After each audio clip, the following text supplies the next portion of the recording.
Hello everyone, the Skilled Roy here, back with another Legends of Runeterra video, and today I'm reacting to the Rumble reveal. First things first, the Rumble actually did leak yesterday in French. I didn't want to go too in-depth on all the different cards on it, even though he did leak, so I didn't really go into it, but we now know for sure that he is in fact a Noxian Bandle City champion, which is now proves my original theory a while back about Noxian Rumble. Honestly, I'm really glad that sort of shaped up together. I have a lot of different thoughts on some of the reveal season went so far, because obviously I did get Pantheon and technically the 4th slot wrong, but I actually had Pantheon and Rumble slated for the next expansion, which is really interesting because these two don't really fit the theme of magic misadventures, especially when we know Yumi's on the table. So we're gonna talk about that probably maybe after reveal season is over. I'll probably do a video on that. But otherwise though, let's get right into Rumble's video. I'm really excited to see what we got here. Here comes a new challenge. Get ready to rumble, of course, of course.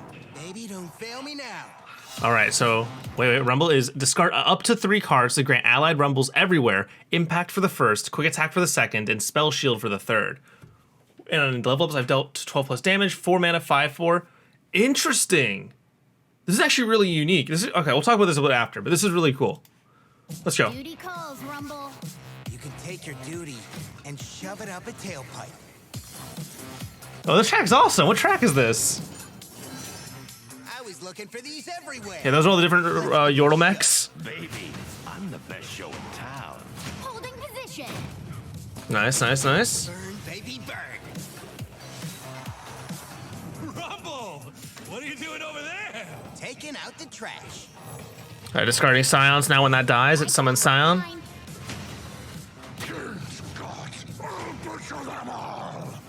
Mini T. Let's go. All right, let's see that level up. Let's see that level up. I'm real excited. Hit that red line. Affirmative. Yo, let's go. That's so sick. Let's go, Rumble. All right. So he's making more Mecha Yordles for free now, essentially? Hey, what's the Yordle got to do to get his face on one Damn. of the flyers? Gotta take it up with the big guy. Harpoon. Let's try to play discard 1, deal 2 to a unit and 2 damage nexus. Wait, that's pretty good, isn't it? Wait, that's insanely good. Wow. Oh, that's the new elusive unit. 2 mana, 1. Ready to Hang on, I need to go back and see that elusive unit. Nexus Strike, recall me, I think it said? The Mourned. 1 mana, 2/1, Nexus Strike, recall me. Interesting, very interesting for Ari. That seems really good. It reminds me very much of the Flight. Crescent Guardian, yeah. ready to blow. Here we go. Damn. Mech power. That's sick. Oh man. Rumble looks fucking dope, dude. Okay, so unfortunately guys, I am currently playing Endwalker right now, Final Fantasy XIV's latest expansion, and because of that, I don't have much time between AFK checking and the new raid queue and everything in between to really do my full editing suite, so I apologize sincerely for that. So let's go ahead and talk about each of these cards that we see here. Okay, so let's work our way from left to right here and take a look at each of these cards. So first things first, we got the 4 mana, 4/3 tough, Arena Promoter. Play, discard 1 to manifest a Mecha Yordle and reduce its cost by 1.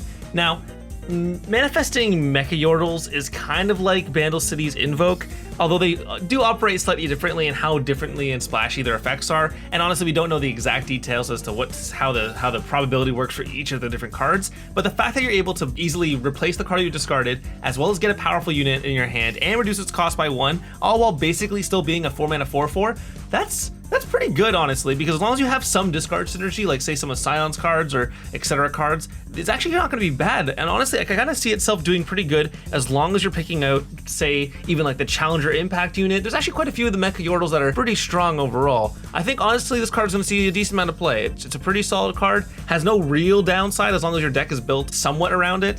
Honestly, seems pretty good. The biggest probably downside of it is that you have to be in Bandle City for this. So for example, the current Noxus Scion package uses a lot of P and Z cards, and so you won't be able to use like Rummage, for example, if you're bringing in Arena Promoter, because obviously 3 regions then. So I think that's probably one of the big things to look at here is that even though some of these discard cards might seem really powerful, because they're not in P and Z, you're gonna have to give up some legitimate things in order to go into this instead. So if you're trying to run like a discard Rumble Scion or Rumble Draven deck, you will have to give up Mystic Shot. You will have to to give up Rummage, you'll have to give up Chain Chomp, you'll have to give all other stuff like that.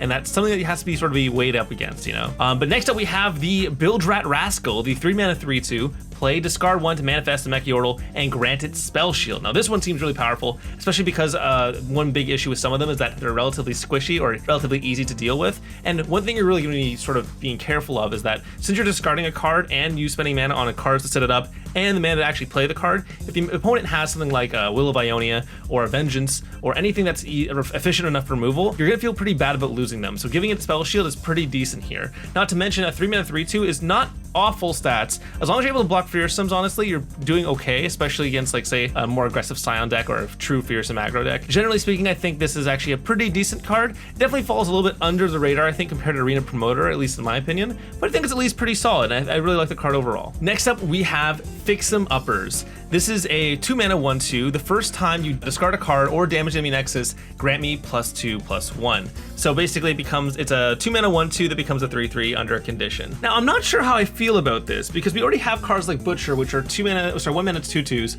that become 3/3s when they activate. Now granted, you have to activate them and play them on the same turn for characters like that, whereas this you can just play and then eventually activate it, but it's hard to say for sure. A 2-mana 3/3 is pretty decent, but this is like fairly trivial a condition too, so it's basically a 2-mana 3/3 almost all the time, except for on the turn you play it, which is kind of relevant, right? Because that means your top deck's not going to be super great. That means like your turn 2 is not going to be super great. It's a bit of a question mark, I think. And the fact that it's not a Yordle either means it's losing some synergies with other cards as well. So, it's hard to say. The condition's really easy, but at the same time, it's like, is a 2-mana 3/3 even worth it if you're going to get it on like turn 3-4 on average, right? And that's a real question that's perhaps more debatable. Next up, we have Electro Harpoon. This is a 2-mana slow speed spell. To play, discard 1, deal 2 to a unit and 2 to the enemy nexus.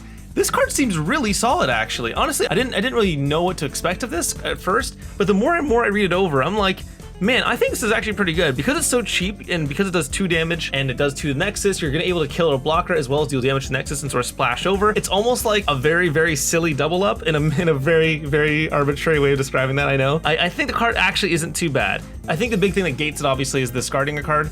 Basically forcing you to have to run this in a deck that has some method of being able to discard without feeling too bad about it. So I think the card does have a little bit of a stipulation associated with it. But the more and more I read this card, I think you're gonna be really happy to cast this in most situations. Like if you play Draven on say 3 and you have an Axe on his play and you have Electro Harpoon from turn 2 spellbank of mana, then you play this, kill their blocker, hit their Nexus, attack for 3, get another Axe, keep things rolling. Like, I don't know, I think this seems pretty good in most situations, actually. Not bad, a bad card. And lastly, we have the 2-mana Yordle Explorer. When you summon another Yordle, grant it +1/+1. Okay, so I'll be honest, guys. Earlier in the reveal season, we had the 4-mana card that anytime you played a unit, it got like +1/+1 after it. I think it was the Yordle Captain or something like that. I can't remember exactly what the name of the card was. And that card people were popping off about, and I was like, I don't see it, guys. Like, you don't want to be spending playing all your payoff cards after turn 4 in a Swarm deck. It feels like you're kind of defeating the purpose there. But honestly, this card it's shocking, honestly. Like, for 2 mana? For 2 mana. Hypothetically, you play like Yordle Explorer into Mayor into Poppy, or your choice of whomstever. Okay, let's be reasonable. Let's try to be reasonable here. How many Yordles are you really going to be hitting with this? There's a variety of 1-mana ones. There's the elusive 1/2. There's Mayor, of course. Mayor is, of course, the most absurd one to hit. There's Poppy. You have the turn 4 Allegiance if you're going Allegiance, but that's a whole other thing. That's unlikely you're gonna be doing that in this deck. God, but like, why does it trigger off of itself? And why multiple times per turn? Wow, this card feels... I have to be missing something. This card can't be this good. I'm just so terrified. Like if you ever tap out and they play Yordle Explorer into Mayor or something like that, it's like, what do you do then? I must be missing something. I have to be missing something. Why? Why is the stat buff permanent? Why is he at 2-mana 2/2 on his own already? Like, he's already not a bad unit. Like, this is... Like, if you play a Yordle Explorer into another Yordle Explorer, like if you Explorer and a Mayor or anything equivalent to that, like, it's just... Like, if you just activate this once, isn't it still valuable? Like, if you play Yordle Explorer and then play any Yordle, you've made your value, I think, right? Like, turn 2 Explorer, turn 3 Tristana? What am I missing here? I have to be missing something. There's no way they would print this card. There's absolutely no way they print this card. What the fuck? This card seems just blatantly overpowered. It just seems crazy to me. Maybe I have to be mistaken. I have to be mistaken. I'm not gonna spend more time on it. I have to be mistaken. I refuse to believe they would print a card that's broken without testing it. They must have tested it, must have been fine, because I have no idea how this card got printed. This card's wild. All right, and here we go. We have Rumble. I'm gonna be starting with his other cards first. We got Arena Mecha Caster, the 6 mana 4/5 Noxus Bandle City. Attack, give other attacking allies +2 attack this round. Now, of course, this is very much the big brother to Arena Battlecaster. However, the big issue is that Arena Battlecaster is so powerful because you play him early, especially sometimes in duplicates, which allows you to get some really obscene attacks in with how fast the Noxus deck can hit the ground running. The issue with Arena Mecha Battlecaster here is that, sorry, a Mecha Caster, is that he is going to be coming down in the mid-late game. So like, while he does have a much more powerful effect and obviously a much better stat line, his cost associated means that you're gonna be playing this more in like the mid-range overwhelm sort of a strategy rather than the pure swarm strategy, because this is not gonna work out the same way. For example, the big payoff for the swarm deck in Noxus traditionally is crowd favorite on turn 4. This is 2 turns later for an okay-ish effect in comparison to that. So honestly, card's not bad by any means, but I definitely would say that it definitely feels like a little on the weekend compared to other payoffs for the typical swarm deck. So I'd have to see this be played in the more like mid-rangey strategies there. Next up we have Flame Spitter, grants an ally +2 attack and impact. This is interesting. So this is comparable to say Battle Bonds, which is a 2 mana, give 2 allies 2 attack permanently. This gives it to 1 ally and gives them impact as well, which guarantees them essentially 1 point of damage additionally every time they attack. So this is basically +3 attack for 2 permanently. Honestly, not too bad. That seems perfectly balanced to me. I'm really excited to see how much we can sort of use impact, presumably when we get a more focused impact champion. But overall, not too bad. I think Flame Spitter is really cool, and I love stacking impact, and now we have a spell for it, so seems great to me. And next up we have Rumble. So Rumble level 1 is a 4 mana 5/4 with play, discard up to 3 cards to grant allied Rumbles everywhere, impact for the first, quick attack for the second, and spell shield for the third. Okay, cool. And then when you've dealt 12 damage, levels up into when you deal damage to the enemy Nexus, create a random Mecha Yordle in hand, or if you don't have one, grant all Mecha Yordles in hand +1/+1 and reduce their cost by 1. He also now has all 3 of his keywords up by default. So a couple things you want to make note of here. First things first, your first Rumble that you play, you obviously probably want to drop all 3. But what's cool about that is that in the future, your other Rumbles that you do play or generate or whatever will have all 3 keywords by default. What's cool though is that you can then play them and still presumably, at least if I'm reading this card correctly, you should be able to then play the second Rumble or third Rumble or fourth Rumble or whatever, and then you should be able to then discard only 1 card each time, adding an additional impact stack per time. And then when he levels up, he'll get an additional impact on top of that. You can get a lot of impact very, very quickly. And this really matters a lot because when he levels up and he says, when you damage the enemy Nexus, create a random Mecha Yordle in hand, or if you already have one, grant them all +1/+1 and reduce their cost by 1. But here's the thing though, if you have like impact 3 or 4 or 5 or 6 or whatever variants, and you have a bunch of them attacking at the same time, you're gonna be getting a lot of value on those Mecha Yordles in hand. Basically, the turn after you attack with leveled up Rumble, you're basically gonna be winning the game off of how much value you're generating on these Mecha Yordles. So we're gonna have to see just how crazy those can go, because honestly, some of the Mecha Yordles, especially if you hit like the elusive one or the ones that have like just pure benefits, like you're gonna get some really, really insane Mecha Yordles running. So the question really is here is that where do you put Rumble in a deck? Now the deck they showed us, of course, during the trailer was a Scion-Draven Rumble deck, and I think despite being relatively irregular to run 3 champions, that's actually not an awful idea. It seems like a cool, interesting way to go.